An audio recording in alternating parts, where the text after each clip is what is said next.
तर गजानन कीर्तीकर यांना आत्ता जाग आली, मुलावर ईडीची कारवाई झाली तेव्हा ते तोंड उघडू लागले अशी टीका वैभव नाईकांनी केली। तर अमोल कीर्तीकरांना हिशोब तर द्यावाच लागणार, खिचडी चोर आणि कफन चोराला हिशोब द्यावाच लागणार असं सोमय्यांनी म्हटलंय।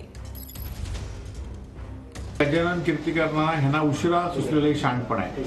आपल्या मुलग्यावर ज्यावेळी चौकशी झाल्या तेव्हा हे गजानन कीर्तीकर आता सांगतायत की ईडीच्या कारवाई चुकीच्या आहेत। खरं तर ज्यावेळी खासदार शिवसेनेतून फुटले त्यावेळी त्यांनी सांगितलं होतं की मला उद्धवजींनी आम्ही सांगितलोय आम्हाला बाळासाहेबांचे विचार करायचे आहे, विचार आपल्याला पुढे न्यायचे आहेत। आणि आज मात्र त्यांच्या घरात कारवाई झाल्यानंतर त्यांना मात्र हे उशिरा सुचलेलं शाणपण आहे।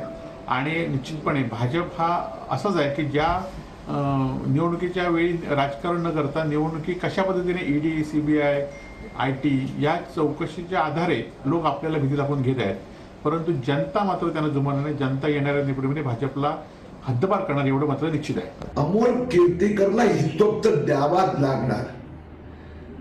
उद्धव ठाकरे सेनेच्या नेत्यांनी कोविड मध्ये जे लूटमारी केली, रेमडेसिविर, ऑक्सिजन, वॅक्सिन, कोविड मृतदेहाचा कफन, हॉस्पिटल, खिचडी घोटाळा, गजाभाऊ कीर्तीकरांना मला एवढीच विनंती करायची आहे की खिचडी चोर आणि कोविडच्या कफन चोराला हिशोब द्यावा लागणार।